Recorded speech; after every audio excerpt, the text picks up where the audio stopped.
So the iPad Pro has been a beast of a machine that a lot of people use as daily drivers. Now, I do my best, of course, to give you the right tools and tips and tricks to find out if the iPad Pro works for you. But at the end of the day, it's just my opinion. So today, I've brought Jay Latacuente from the Baseball Banter broadcast to talk about his new M1 iPad Pro and what he's thought of it. So we're gonna go back and forth. Hit the subscribe button and click the bell so you don't miss as we cover your favorite tech and video games. I'm Chris Grant Jr. That's Jay Latacuente. It's the Grant and Geek Show.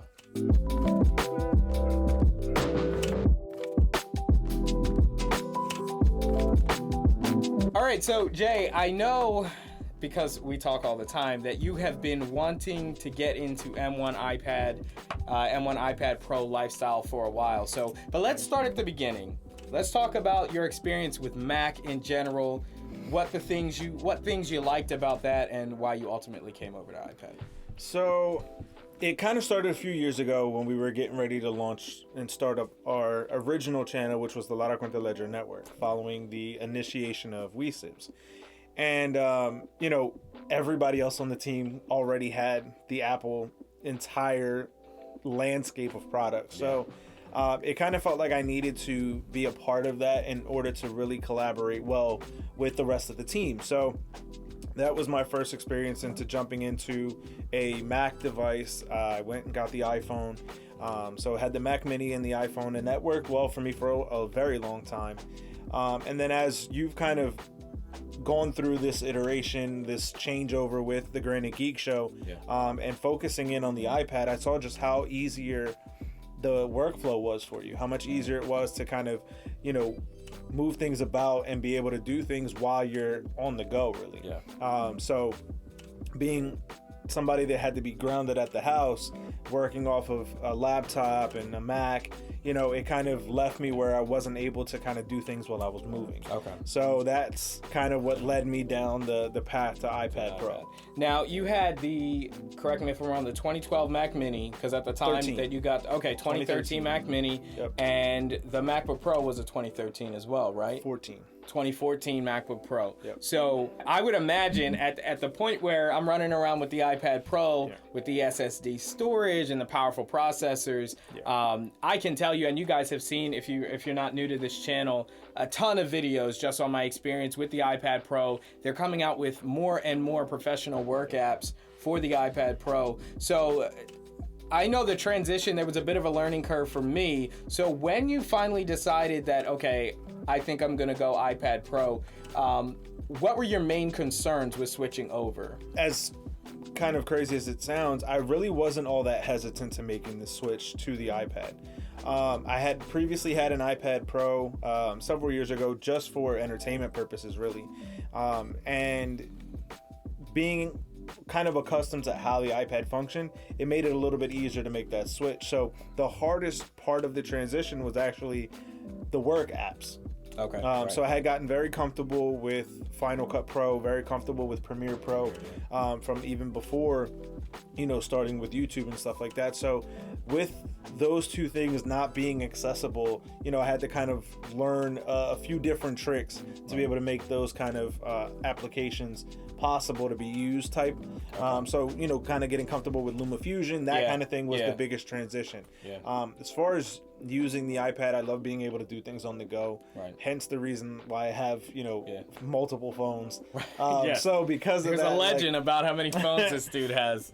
So with that being said, I think that making the switch to iPad was very comfortable. Like I said, it was just the workflow apps, and once I got familiarized myself with, LumaFusion, which is what I've been using on the iPad Pro right now, that's become a much easier transition as well. Okay, yeah. So what I'm hearing from you is that, while there were concerns and there was a learning curve, it was pretty much smooth sailing once you understood how the Pro apps operated on iPad. One thing that I've always thought was great about the iPad is that, for the most part, everyone knows how to use it because they've used an iPhone, and that's enough to get you started with the iPad Pro.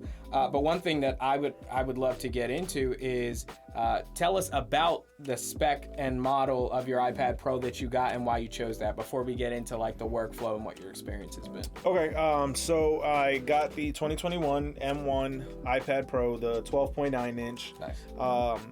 I tend to hold on to a lot of files, so I knew I had to get a higher memory. Right. So I did end up going with the 512 gig. 512, okay. I feel like that's probably not enough still. Because we were having a conversation last week about expanding storage. Trying to figure that out. So, that is kind of what led me to it. Went full bore, got the Magic Keyboard, the Apple Pencil. Yeah, show it off. Yeah, let's see. I see you got the pencil case. So I got the Magic Keyboard along with nifty little cover for the Apple Pencil just to make it look like an actual pencil. Yeah. So I mean, I had a really fun time with this.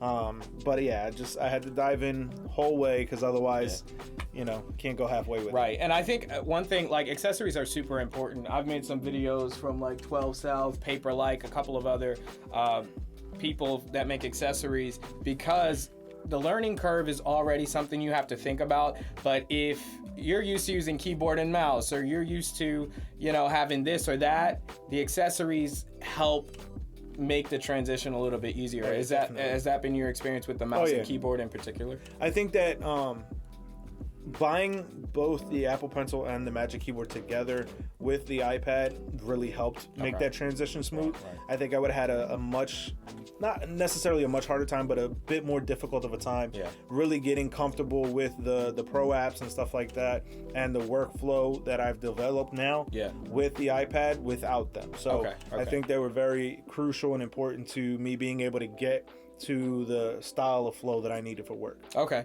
Yeah, we're definitely going to get into like your top accessory. I guess we'll segue into that now before we get into more of your use case with the iPad Pro. So what's your must-have accessory? Like, if you go out the door, what is it? The keyboard, the Apple Pencil, a pair of headphones, AirPod? Like, what do you have to have with your iPad at all times? Have to have the Apple Pencil. I've found that with the way that I use, everything on there, the Apple Pencil is go-to for me, especially when I'm editing. I'm out editing videos and stuff like that. The Apple Pencil is really the first thing that I go to. So even beyond the keyboard, like there's times where I take the iPad completely off the Magic Keyboard and just work straight flow with the Apple Pencil style. How much do you use the iPad? This is digressing a little bit. I find that I almost always use it in landscape. I know a lot of you guys who watch, but sometimes with the pencil, I do use it in notebook mode. Right. What orientation do you find yourself using? I think for the most part, I do find myself in landscape mode, especially if I'm editing, always landscape. But for the most part, when I'm taking notes for something in particular, if I'm working on ideas for a new baseball banter broadcast video, I might do that in portrait mode and in notebook style. But I think 95% of the time, 95% of the time, I'm in landscape mode just because I find it easier to see more of the screen that way for what I'm doing with it. Okay, so we've talked about accessories, your top accessory you can't leave the house with. We've talked about your transition from the Mac to the iPad Pro. Thankfully, iOS and iPadOS are closely integrated, so airdropping files, I would imagine, would be pretty easy. Let's talk about your use case, because people who watch this, you guys know that I edit videos, I do music. I did schoolwork on this. In fact, that's how I first got into the iPad Pro. Was just doing schoolwork. And I was like, if I can have a gorgeous, high definition screen that runs all my iPhone apps, that would be great. So let's talk about you. Maybe break it down into your top 3 use case scenarios, like your primary, secondary, and so on. Okay. So primarily it is for YouTube. 1000%. That is the number one driver, the number one reason why I got the iPad Pro was to be able to edit YouTube videos, making this my main hub of, workflow. So that was primarily what I use it for. Obviously from there, things that go a little bit beyond that, emailing, messaging, things like that. But those are going to be the main 2 things that I really use it for. I kind of have no kind of clutter on the device. I have no games on it, even though it's a beast. So even though I know that it does, I kind of wanted to separate this from the other things that I have. Because work machine. Right, so that it is a workflow device. So that's to me is the main priority, the main function of it. And that's kind of what I have it for. Just because I don't want to kind of junk it up with a bunch of games and just kind of playing around on it, where it's really supposed to help me with my workflow. So that's what I have multiple phones for, is to be able to play games on. So this is primarily a work device. That's a good thing. Honestly, let me just tell you, yes, getting work done on this thing is a beast. It's super fast now with the M1 chip. You know, it screams. In fact, and I've made multiple videos on this, iOS cannot take advantage of what this thing is capable of. This thing is freaking fun, bro. Oh, I know. This thing is as a content consumption device, especially when you're talking, and we'll talk about the 120 hertz, whether you recognize that or realize that, but the HDR, the high resolution, like just consuming 4K Netflix or HBO Max and stuff. It's a fun device. Oh, no, for sure. I mean, I do use it for that as well. Yeah. You know what I mean? Just in slight downtime or whatever, but I try to separate myself from that just so that if I am consuming something visually from it, it's something for work. You know? Whether I'm trying to take notes on a show or study on how to use the device even better, or maybe a particular app that I'm trying to get comfortable with. But yes, I have seen how incredible the display is on this device, how quickly it works. I absolutely love it. Like I said, this has become my number one primary device of work. But you can't help some fun every 12.9 inch screen. You can't beat the display on that. Yeah, it's a beast. It definitely is. So you mentioned how quick it is. So from there, let's talk a little bit about performance. Have you experienced any lag? Have you experienced any slowdowns? We had talked for a while about, I said, bro, when you get the iPad Pro, wait till you export your first video. And so how was that experience editing your first video and the performance of it? The first edit, like I said, trying to learn LumaFusion, I was kind of playing around with it a little bit, trying to figure it out. Once I figured out how to edit the video, the exporting was lightning fast. I mean, it was absolutely incredible. I mean, you can see basically all the videos that have been done on the Baseball Banter broadcast this year. Almost every single one has been edited through the iPad since like the middle of January all the way through till today. And this has become, like I said, my number one driver. And I'm exporting files. I'm able to airdrop things to my Mac, just to kind of keep the workflow going back and forth. So I absolutely love it. It is super powerful. It's funny you mentioned that because, well, iPad Pro is my daily driver because of all the things that you mentioned. I still have a Mac as well. Now, some of that is because I review products and stuff, but sometimes even 12.9 inches is just not big enough. I need to put it up on the big screen and do stuff like that. So why are you holding on to your Mac? It's kind of to be able to work simultaneously.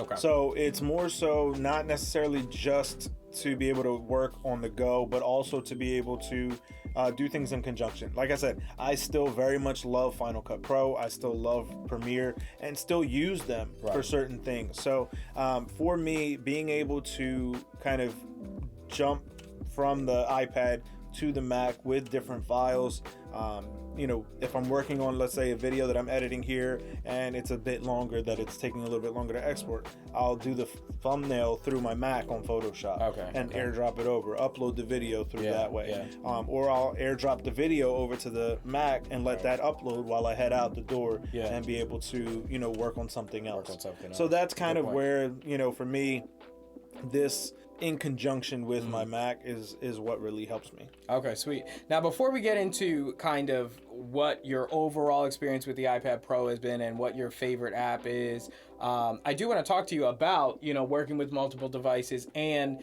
the potential of multitasking. How has multitasking been with you? Because you said, doing this on one thing and doing that on the other. I remember doing a video with the 2017 iPad Pro where I kind of showed like a use case where I had a split screen of LumaFusion and then I was making a thumbnail and then I like pulled over a slide over card to check the YouTube. How often do you actually find multitasking to be useful? Because at the same time, I made a video saying multitasking is broken on iOS and it does not take advantage. M1 could easily run 4 apps at one time. For sure. I don't think that Apple has really pushed the limits of this M1 chip. That being said, I haven't used multitasking on the iPad specifically as much as I probably could be because of having the MacBook Pro. So I kind of use them simultaneously as my multitasking, as opposed to specifically just the iPad. Right. That's now, how I felt. Like in a pinch, it's good, right. but you'd rather not. I also, for certain things, I do kind of put them together. So I'm in the process of getting ready to start bringing together a new show on YouTube. So stay tuned for that. Stay tuned. In doing that and kind of cataloging that library that we're building out there, I found myself multitasking in that way, and being able to catalog it in one application while kind of managing different things in another. So I have used it a bit, but like I said, for the most part, my multitasking is this device and another. Okay, sweet. So, bro, listen, there is so much that we could talk about with iPad Pro, from favorite use cases and all that kind of stuff. But I think it's a real value to the audience just to have somebody from a slightly different work scenario use case for the iPad. So then my final question to you would be, are you happy? Are you satisfied with the iPad Pro? And would you recommend, for some people who are maybe on the fence, like I have my PC or I have my Mac, would you recommend the iPad Pro? So I'm very happy with the purchase. I think that this has allowed me to really expedite my workflow. So, we had talked about it before, but my main goal for 2022 was to put out a video a day. And having this device has absolutely helped me be able to so far accomplish that to this point. And so I would 1000% suggest to anybody that may be on the fence of going iPad, this is a device that can absolutely help you continue pushing whatever you're looking to do forward. And I think that once Apple decides to fully unlock the power of this device by using pro apps like Final Cut, like Premiere Pro, this will absolutely be a completely game-changing device. Yeah, no doubt. I mean, that's been my experience. I wanted to hear it from somebody else because I'll admit, I love the iPad Pro, but I also want the iPad Pro to be a beast, right? I was using LumaFusion when all you could do was cut and edit. Now they got green screen and audio features and like all these different things. So it's nice to hear from somebody who came in with no bias, just like, hey, if it works for me, it works for me. Saying kind of that same thing. So, bro, I see you got the nice merch on. Before we get out of here, you got to tell us where to pick that up and tell us about the Baseball Banter broadcast and what you do over there. All right. So first and foremost, if you want to check out our merchandise, head over to baseballbanterbroadcast.com, and as a special exclusive to your audience base here, use the promo code GraniteGeek for 5% off your order. Let's go. On the Baseball Banter broadcast, I bring you the latest news, notes, my personal thoughts, theories, and opinions on the game of baseball. Now let me just stop you real quick. I've never met somebody who knows the game analytically and in every way you could think besides this guy. Sorry, didn't mean to cut you off. No, I appreciate that. But so I just kind of dive in deep to whatever is going on in baseball, my thoughts, my theories, and just bringing light to what I think is relevant. Dope, bro. Well, thank you so much for joining, and I got to get on Baseball Banter broadcast at some point, so go subscribe to him over there as well as here on the Granite Geek Show, and check out WeSibs, where both he and I and Sydney cover your favorite movies and TV shows. Hopefully this was helpful. If it was, hit the like button, subscribe, and click the bell so you don't miss as we cover your favorite tech and video games. I'm Chris Grant Jr. with Jay Lataquente. It's the Granite Geek Show.